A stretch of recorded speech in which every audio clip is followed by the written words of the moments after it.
নমস্কার বন্ধুরা, প্রথমে সকলকে স্বাগত জানাই আমার ইউটিউব চ্যানেল এডুকেশন অ্যান্ড দেবশ্রীতে।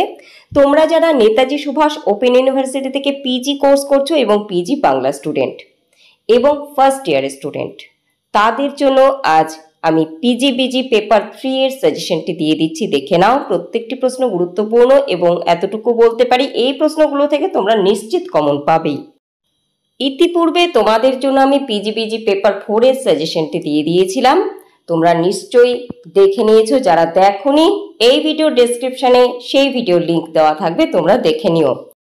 তোমাদের ফার্স্ট ইয়ারের কিছু গল্প, কিছু গুরুত্বপূর্ণ টপিক কোনগুলো তোমরা পড়বে, এই সমস্ত কিছু আমি ইতিপূর্বে তোমাদের জন্য আলোচনা করে দিয়েছি। এই ভিডিও ডেসক্রিপশনে তার লিঙ্কগুলি দিয়ে রাখবো, তোমরা অবশ্যই প্রয়োজনীয় মনে করলে দেখে নিও। আরও একটি কথা বন্ধুরা, যদি তোমরা চ্যানেলে নতুন হও, প্রয়োজনীয় মনে করলে সাবস্ক্রাইব করে সঙ্গে থাকবে এবং ভিডিওটি গুরুত্বপূর্ণ মনে হলে তোমরা অবশ্যই একটি লাইক করবে এবং কমেন্ট করে জানাতে পারো তোমাদের কোন কোন পেপারের সাজেশনগুলো চাই। এবার আমরা চলে যাচ্ছি সাজেশনে। প্রথম প্রশ্ন কি আছে দেখো, চর্যাপদের আবিষ্কার, পদ রচয়িতা, সমাজ জীবন, সংস্কৃতি। অর্থাৎ চর্যাপদ সম্পর্কে বিস্তারিত তোমাদের পড়ে রাখতে হবে। প্রতি বছরই চর্যাপদ থেকে কোনো না কোনো প্রশ্ন দিয়ে থাকে, তাই এই পার্টটি কিন্তু খুব খুব গুরুত্বপূর্ণ। নেক্সট কোয়েশ্চেন, পদ্মাবতী কাব্যে সঙ্গীত প্রয়োগ, রোমান্স ও প্রেম কাব্য হিসেবে বিশ্লেষণ এবং সমাজচিত্র আলোচনা করুন।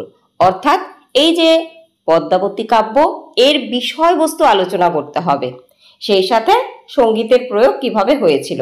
বিষয়বস্তু আলোচনা করলেই কিন্তু সমাজচিত্র চলে আসবে। আচ্ছা, এবার বলে রাখি, এই যে প্রশ্নটি, এটি কিন্তু লেখকের নাম দিয়েও দিতে পারে। কোশ্চেনটা এভাবে আসতে পারে, পদ্মাবতী কাব্য কে রচনা করেছেন, কাব্যের বিষয়বস্তু এবং কাব্যে উল্লিখিত প্রেম ভাবনা বিষয়ে আলোচনা করুন। তোমরা কমেন্ট করে বলবে পদ্মাবতী কাব্যের রচয়িতা কে ছিলেন। এটা তোমাদের জন্য একটি টাস্ক থাকলো।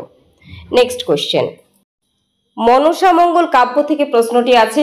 প্রশ্নের মূল বক্তব্যই হলো বিষয়বস্তু সংক্ষেপে আলোচনা এবং চরিত্রগুলো। কোন চরিত্রগুলো?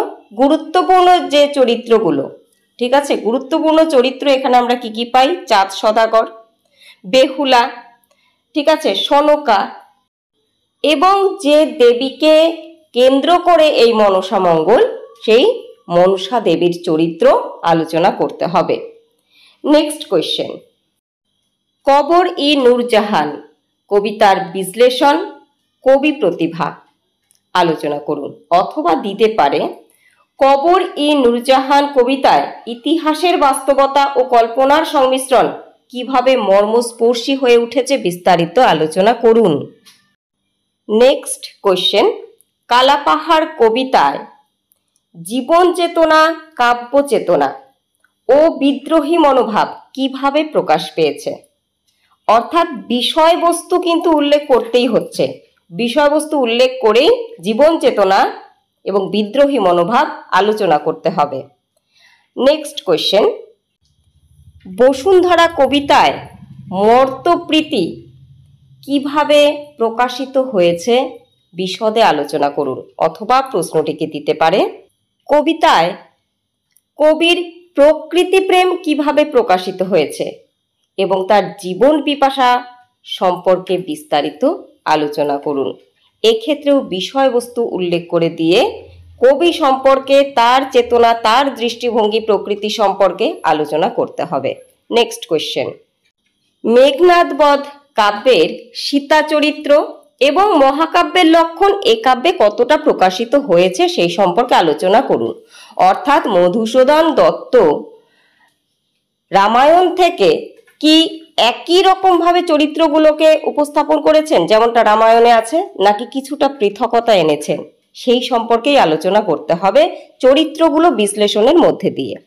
নেক্সট কোয়েশ্চেন, কৃষ্ণদাস কবিরাজ গৌরী ও বৈষ্ণব তত্ত্ব অনুসারে শ্রী চৈতন্য দেবকে সর্বভারতীয় প্রেক্ষাপটে প্রতিষ্ঠিত করতে চাইলেন।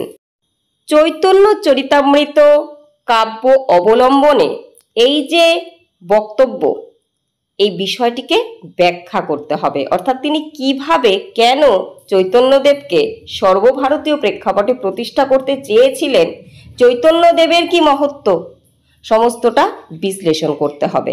নেক্সট কোয়েশ্চেন, জীবনানন্দ দাশের বোধ কবিতাটি কোন অর্থে কবি সত্তার সঙ্গে অভিন্ন হয়ে গেছে তা আলোচনা করুন।